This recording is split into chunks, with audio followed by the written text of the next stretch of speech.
Studio right now, ladies and gentlemen. It's our health coach, Candace Feinberg. Only for today will she be chatting to us at 20 to 5. But normally, when it's not Grace-a-thon, then Candace joins us every Wednesday at quarter past till 25 past 4 Yes. to chat all things around health and just what that looks like. First things first, how is your week so far? Hallo. Hallo. Hallo. Hoe gaan het, man? Baie gold dinner first. Wow, okay. Hello, Candace. How are you? Hello, Cliff. The drive here was insane once again. Uh-huh. I think I must start packing snacks. Really? Yeah. Oh, yeah. Because you're all the way in the south. Yes. Yeah. Yeah. And it's so quite the adventure. journey. It's adventure time. It's adventure time. But it's good, and it's good seeing you. It's good being here. Uh, And I'm glad to be connected to the listeners as always. 100. Okay, so you wanted to touch on something that you feel like it's important to you. Now, there are a couple of things that we cannot control in life.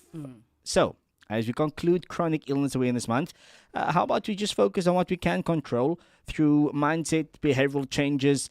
Now, the goal is to help you become more aware of your body, listen to the signals, take some simple steps to prevent or even to manage some of those health issues. And Candace is going to break up some of those things for us. Let's get straight into it. I want to start off with the conversation around diabetes. Now, I know diabetes is a massive one. Yes. I think that's one of the biggest ones we have in South Africa. Yes. So in terms of diabetes, what type of mindset and self-awareness should we have around it? Look, I think what's true for diabetes is true for any sort of, whether it's a chronic illness or condition that you have, mindset is essential.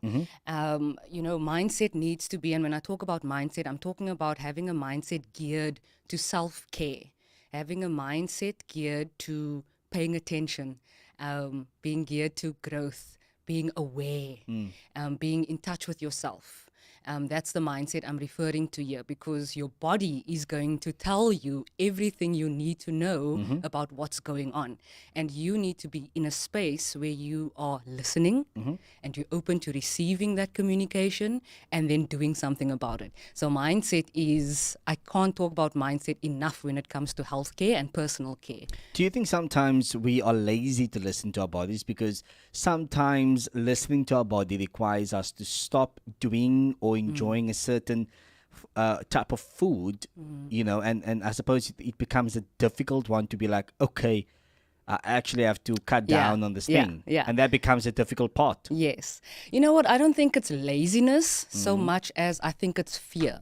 Okay. Because what does this mean now? Who am I when I have to make all of these changes? What are my friends going to do? How am I going to feel? What's my life going to be like? So fear, I think, is at the root of a lot of stagnation. We don't want to explore the unknown. Yeah. We fear being othered. We fear change. We fear confirmation of an illness. That's a big thing. Yeah. We don't want to know that there's something wrong, because then what does that mean? Yeah. So I think, to be fair, let's not label people lazy. Okay. I think, honestly, if most people just took a look at what was at the root of that hesitancy to change, it would be fear. Okay. So it's more fear than anything else. That's what I would say, and that's what I see with my clients as well. Often when we unpack these things, it's not really about a lack of motivation. It's not really about a lack of information. It's about knowing all these things. But again, it goes back to, what does this mean for me and what happens now? And that's a scary place to be. Yeah. Okay. You also speak about behavioral modifications. Yes. Yeah, let's talk about that. Does that apply to diabetes? It does. Again, when we talk about behavior here, I'm talking about, so what are your routines like?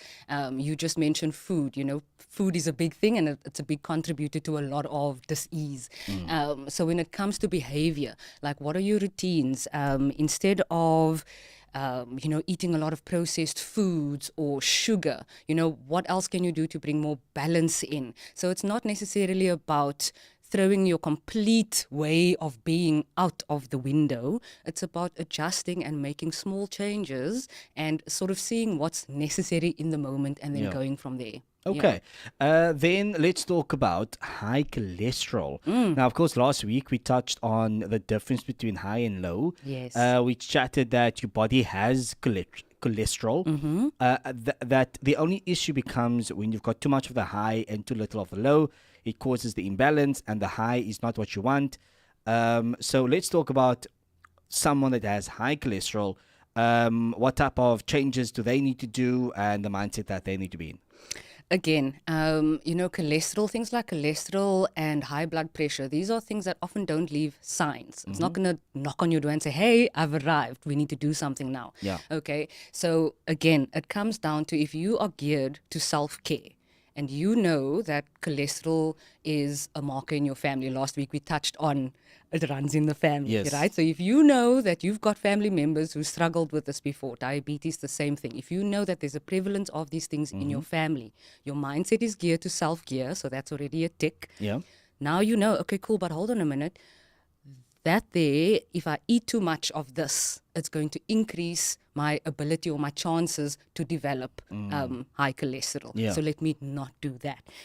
Or let me walk more. Or let me drink more water. Let me take care of myself. Let me schedule my doctor's appointments. When last have you been to the dentist, Cliff? To the dentist. You know, it's crazy that you're asking me this question because I think it was about a month or two ago, I had this massive toothache constantly. Do you know me? No, we suffer. Yeah. No, we suffer. Yeah. No, me and dentist. Yeah. Ay.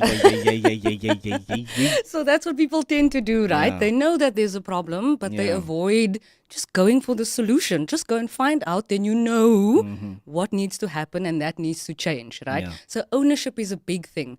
And making sure that you follow through on your appointments. If you know that these things run in your family, make sure that you check an appointment, even though there's nothing wrong, because these things will creep up on you and then Yeah. you've got And bigger then problems. and then it's a bit too late to kind of mitigate. It makes it harder. yeah. It makes it harder. 100%. Yeah. Now, I don't know if, and I'm just wondering, okay, I don't know if this is part of chronic illnesses. Maybe you can rectify me. Hypertension. Is this like a thing? Is this part of, is it part of the chronic illness family? Absolutely. Really? Yep. Okay. So for those who don't know what hypertension is, briefly, can you just tell us? It's effectively high blood pressure when your body is typically stressed and it needs to work harder to push the blood through your veins. Okay. Again, it comes to viscosity and all of these things without getting too scientific, but it just means that your arteries are either smaller because it's clogged up or you've got too much stress and your heart is working overtime. So there's a lot of things that impact high blood pressure. Again, stress management is going to be a big factor here. So what are you doing on a day-to-day basis from a behavior point of view? Are you sleeping well? Are you exercising? Yeah. Are you mindful of what you're eating? What's it like at work? Are you getting to all your deadlines? Like what's going on? So things like that are super important, and those are going to be the things that impact whether you develop high blood pressure Yeah. or diabetes Yeah. or anything like that. I suppose that with hypertension as well, one of the factors would be, and you briefly touched on it just now, is work. I feel like people that has a high stress level job and they've got deadlines and it's just working hours and it's crazy. Then you still have to come home to an entire family and it's Yes. expectations there. And Yes. I think all of these things, and your life is just so busy.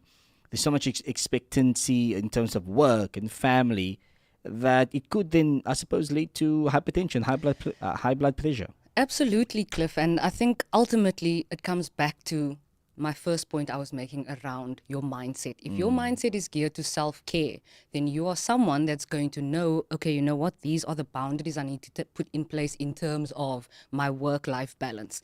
You're going to be geared to think, oh, actually I can delegate this task because I'm taking on too much. Yeah. It ties in with that mindset, and self-awareness means that you are taking in all the things that are stressing you out. You're paying attention to your body. And I'm not trying to create a nation of hypochondriacs here, right? Every pain, every niggle, every sniffle is not going to be an indicator of a bigger problem. Yeah.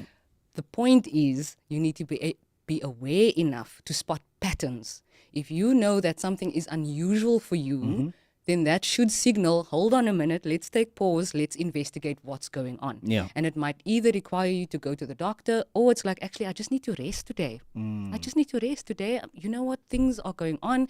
There's a million stresses going on, and actually, I just need a bit of downtime, and that's okay. Yeah. Love that. Candace, thank you so much for your time. It's always like a chatting to you. I do know that seeing that we are ending off this month, and we've obviously come to the end of Chronic Illness Month, just a last message as Yeah. we kind of end it all off. Do you have a message for our listeners at the moment when it comes to chronic illnesses? I think in general, just pay attention to yourself, pay attention, listen to what your body is saying, and don't be afraid. Don't be afraid. Thank you so much. Of course, this conversation can be catched up on Facebook Live as well. So go ahead and check it there if you want to kind of just recap the couple of things that Candace has been speaking about. Then also